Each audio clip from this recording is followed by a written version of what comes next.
There is a detail from the night of that broadcast that has not made it into a single major news segment. Not CNN, not the New York Times, not Politico.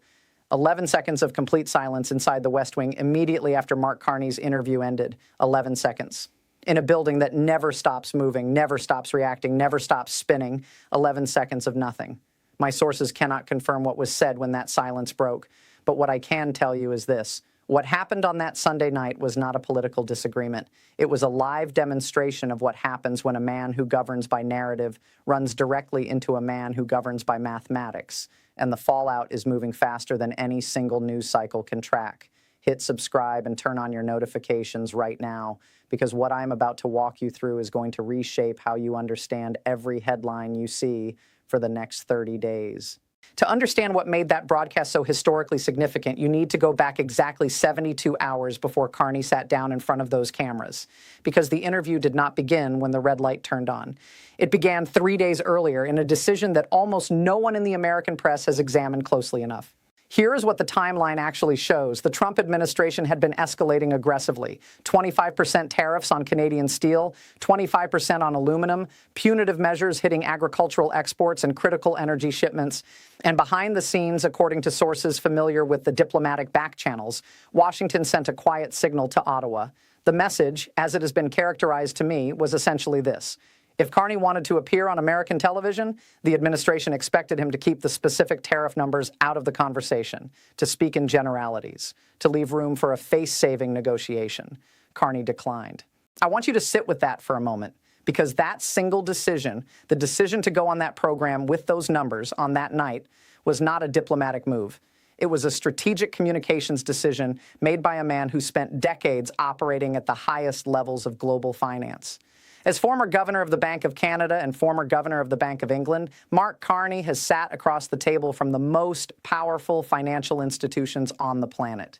He understands one thing with absolute precision. Narrative follows data, not the other way around.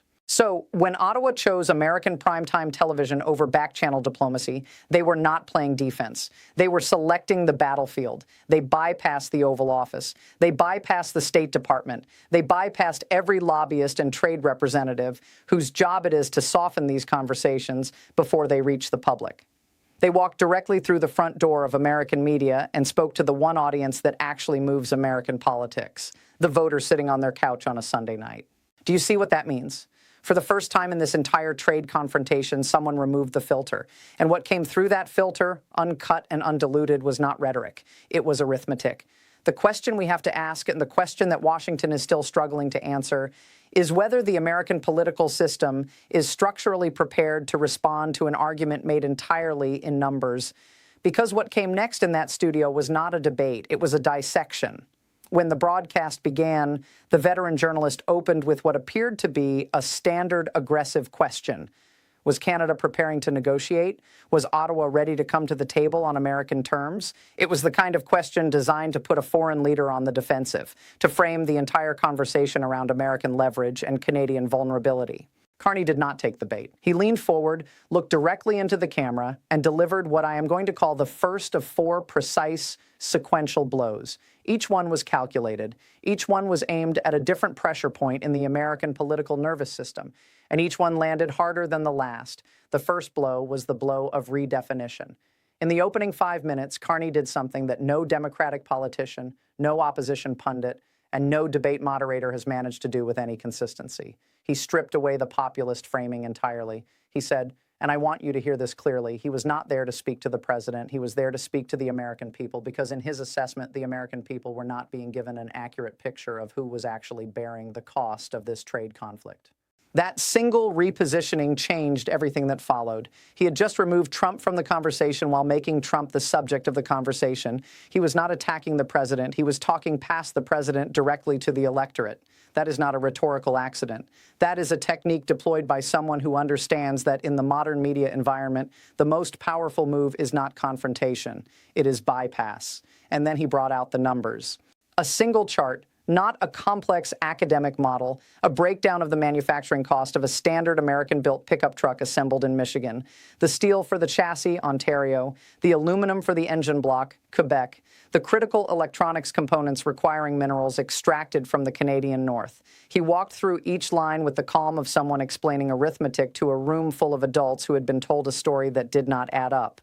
When Donald Trump places a 25% tariff on Canadian imports, Carney explained, he is not taxing the Canadian government. He is not taxing the Canadian worker. He is placing a 25% tax directly on the assembly line in Detroit. The cost to build a single truck at the Toledo Assembly Complex, he stated, would rise by $3,400, not eventually, by the following Friday. I need you to understand what that number represents. That is not an economic forecast. That is an invoice already issued, already being calculated by the procurement departments of every major American automaker. The second blow was the blow of energy reality. For years, the Trump administration has built a significant portion of its political identity around the concept of American energy dominance. The United States in this narrative needs no one. The lights stay on because of American ingenuity and American resources. Carney dismantled that narrative with a precision that was almost clinical. He explained that the entire northeastern United States, New York, Boston, the financial and technological centers that generate a disproportionate share of American economic output, is fundamentally dependent on clean, stable hydroelectric power generated in Canadian facilities. He explained that the major refineries operating across Texas and the industrial Midwest are chemically calibrated specifically to process heavy Canadian crude oil. These are not systems that can be switched overnight. They were built over decades around a specific supply relationship. And then Carney stated with what I can only describe as ice-cold precision that if the tariffs were not lifted, Canada would invoke emergency sovereign provisions to redirect that energy supply. He looked into the camera and told the viewers in New York and Pennsylvania that their heating bills would double in 14 days, not because of global inflation, not because of a natural disaster, because of a decision made in Washington for political reasons. He made it personal. He made it unavoidable. The third blow was the blow of the fait accompli. This is the moment that I believe has been most significantly underreported in the coverage that followed. Carney did not threaten future consequences. He announced consequences that had already been set in motion. The Canadian suppliers, he stated, had already signed contracts to redirect their steel exports to European buyers. The paperwork was done. The shipments were being rerouted. The supply was already gone. What remained was simply the American factory floor waiting for materials that were no longer coming. Shifts would be cut. Layoffs would begin. The timeline he gave was not a warning. It was a calendar. This is what separates a negotiating position from a checkmate. A negotiating position leaves room for the other side to move. What Carney described in that third phase of the interview left no room at all. The fourth blow was the blow of silence. Near the end of the interview, the journalist asked Carney whether Canada was genuinely prepared to absorb the economic pain of a prolonged trade conflict with the most powerful economy in the world. Carney paused. 3 full seconds. In television time, that is an eternity. And then he said something that has not appeared in the headline coverage of this story, which I find extraordinary. He said, Canada has the math, and the math does not care about the tweets. 7 words. 7 words that did more structural damage to the Trump administration's trade narrative than anything said in any congressional hearing, any press conference, or any opposition campaign advertisement in recent memory. Because he was not insulting the president, he was making a factual observation about the nature of mathematical reality. You cannot negotiate with arithmetic. You cannot bully a supply chain into producing outcomes it is physically incapable of producing. And in that moment, sitting calmly in that studio, Mark Carney demonstrated something that the American political establishment has been struggling to articulate for years. The most powerful rebuttal to manufactured narrative is not louder narrative. It is quiet, precise, documented fact, delivered without anger, delivered without theater, delivered with the complete confidence of someone who knows the numbers are on his side and is content to let the numbers do the work. At 11:47 in the evening, while the interview was still broadcasting, the Truth Social notification went out. Donald Trump had posted his response, and I want to walk you through that post with the same level of precision that Carney brought to his charts, because the contrast between the two documents, and yes, I am going to call a social media post a document because in 2026, every public statement by a sitting president is a historical document. And the contrast tells you everything you need to know about where this confrontation actually stands. The Post did not contain a single economic statistic, not one counterfigure, not one alternative analysis of the supply chain data Carney had just presented to 30 million American viewers. What it contained was a personal attack on Carney's credibility, a declaration that Canada was, and I am paraphrasing carefully here, an ungrateful trading partner that had taken advantage of American generosity for decades. There was a reference to Canada being the 51st state. And there was a spelling error. The word Canada was rendered as Canada. It remained uncorrected for 4 minutes before a staffer quietly fixed it. I am not raising the spelling error to be dismissive. I am raising it because it is data. When someone responds to a meticulously prepared economic presentation with a misspelled social media post at midnight, they are not engaging with the argument. They are reacting to the emotion of the moment. And that distinction matters enormously for what comes next politically. Now, here is where I need you to pay very close attention, because this is the part of the story that the mainstream coverage is glossing over almost entirely. In the 48 hours following that broadcast, something measurable happened on Capitol Hill that has not been adequately reported. According to information from sources I cannot name, but whose access I have reason to trust, at least 3 separate Senate offices representing industrial states where the manufacturing data Carney cited is not abstract, but is literally the economic foundation of entire communities. Those offices placed calls to the Department of Commerce requesting clarification on the tariff impact figures, not to dispute them, to understand them, because the numbers Carney presented on live television were not numbers those offices had been given by the White House. And that gap between what the administration had been telling Republican legislators and what a foreign prime minister just explained to their constituents on Sunday night television, that gap is now a political problem that no tweet can close. The agricultural lobby, which had been cautiously supportive of the administration's trade posture, began making calls of its own. Export markets that American farmers had spent years developing were now being described in financial press briefings as, and I want to be precise here, structurally at risk of permanent redirection toward European buyers. Corporate donors, the institutional financial infrastructure that underwrites American political campaigns at the highest levels, began signaling through intermediaries that they needed clarity. Not reassurance, clarity. There is a significant difference between those two things. Reassurance is political. Clarity is financial. And when the people writing the checks start asking for clarity instead of accepting reassurance, the ground beneath a political position has already begun to shift. Donald Trump is not facing a media problem. He is facing an arithmetic problem, and the only tool he has reached for so far is the one that has never once successfully argued with a spreadsheet. Now, I want to take you somewhere that the standard news coverage has not gone. Because everything I have walked you through so far, the interview, the 4 blows, the Trump response, the Capitol Hill reaction, all of that is visible on the surface. It is documentable. It is the part of this story that the major outlets will eventually catch up to, probably in the next 72 hours. What I want to talk about now is the layer underneath. And I want to be precise about my framing here because precision matters. What follows is pattern-based analysis informed by sourcing I cannot fully attribute on camera. I am not presenting these as confirmed facts. I am presenting them as questions that the evidence raises and that nobody in mainstream media is currently asking. You can decide for yourself what weight to assign them. The first question involves the bond market.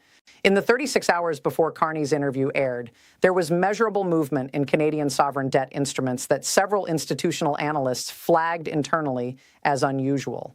I am not asserting that anyone had advanced knowledge of the interview's content or its impact. What I am noting is that the timing of certain repositioning activity in those markets relative to the broadcast schedule is the kind of detail that forensic financial analysts will be examining very carefully in the weeks ahead.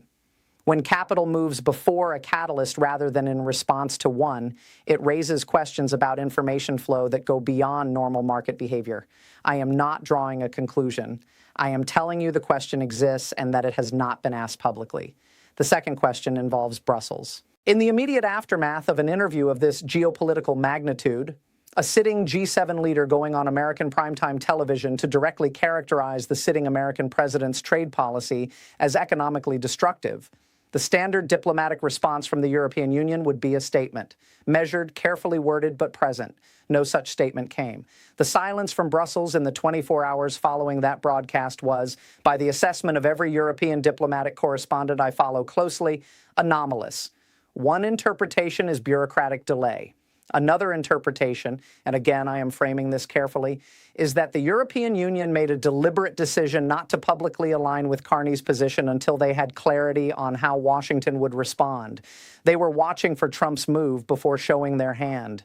If that interpretation is correct, it suggests a level of coordination between Ottawa and Brussels that has not been publicly acknowledged by either party.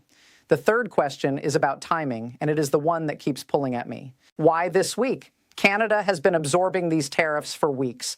The economic data Carney presented on that broadcast did not materialize overnight. Those numbers existed 2 weeks ago. They existed a month ago. So the decision to deploy them publicly on this specific program, on this specific Sunday, was made for a reason. According to information I've been given access to, Canada was approaching an internal governmental deadline related to a major long-term energy infrastructure commitment, a decision that once made would be significantly more difficult to reverse. The interview in this reading was not just a response to Trump's tariffs. It was a signal, a public declaration that a certain door was closing, that certain supply arrangements were being permanently restructured regardless of what Washington decided next. I want to be careful not to overstate this. The sourcing here is indirect. The interpretation is mine. But when you combine the bond market movement, the European silence, and the internal deadline pressure, what you get is not a spontaneous diplomatic intervention. What you get is the outline of a coordinated strategic decision that was months in the making and that used a Sunday night television interview as its public launch point.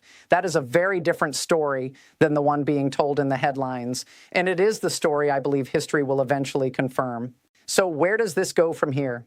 Based on everything I have walked you through tonight, the four blows, the Capitol Hill reaction, the bond market questions, the European silence, the internal deadline, there are three scenarios currently in motion. And I want to give each of them the serious analytical treatment they deserve, because the difference between these three outcomes is not abstract. It is the difference between a temporary disruption and a permanent restructuring of North American economic life. I am calling them the quiet reversal, the escalation trap, and the alliance fracture. Scenario A is the quiet reversal. This is historically the most consistent pattern in Trump administration crisis management.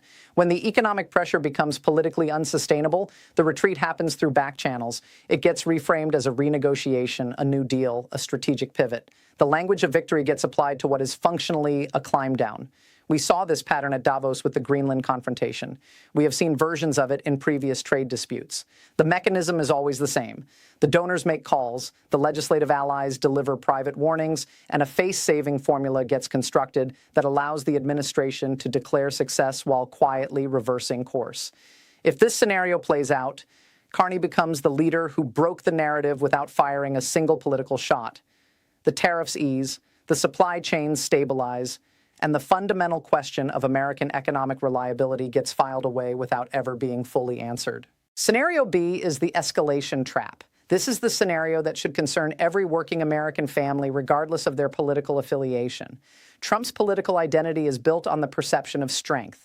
Backing down from a Canadian prime minister on American television is not a narrative his base can easily absorb. So the pressure to escalate, to impose additional tariffs, to invoke national emergency provisions, to respond with maximalist force, that pressure is real, and it is coming from inside the political coalition. If escalation wins that internal argument, Canada activates its energy redirection provisions. The northeastern power grid faces immediate supply pressure. The refinery system in Texas and the Midwest begins operating under significant input constraints. This is no longer a trade dispute. This becomes an infrastructure crisis playing out in real time on American soil. Scenario C is the alliance fracture. This is the scenario that almost no one in American media is discussing, and I believe that silence is itself a story. If Canada redirects its energy supply, and if the European Union moves from strategic silence to public alignment with Ottawa, what begins to take shape is something that has not existed in the post-war international order. An economic counterweight to Washington constructed not from military alliance or ideological solidarity, but from supply chain coordination. Canada holds the energy, Europe holds the market access. Together, they hold sufficient leverage to make American economic isolation a real and measurable outcome. I am not predicting this happens. I am telling you the architecture for it already exists, and whether it gets built depends entirely on what happens in the Oval Office in the next 72 hours. Here is what I need you to take away from everything we have covered tonight. This is not a story about Donald Trump and Mark Carney. This is not a story about tariffs or trade deficits or diplomatic protocol. This is a story about the nature of power in the 21st century, about what happens when the old tools of coercion, the threats, the tweets, the manufactured narrative, run directly into the new tools of resistance, the spreadsheet, the supply chain, the Sunday night broadcast. Every scenario I walked you through ends in the same place for the American family sitting at home, watching their grocery bill climb and their heating costs rise. The person paying the price for this confrontation is not in Ottawa. They are not in Brussels. They are in Ohio. They are in Michigan. They are in Pennsylvania. So here is the question I am leaving you with tonight. In the modern world, who actually holds the power? The man who controls the narrative or the man who controls the supply? Drop your answer in the comments. Scenario A, B, or C. Tell me where you think this lands. Hit that subscribe button right now because the next move from the Oval Office is coming and you need to be ready when it does. Stay sharp. We will see you in the next update.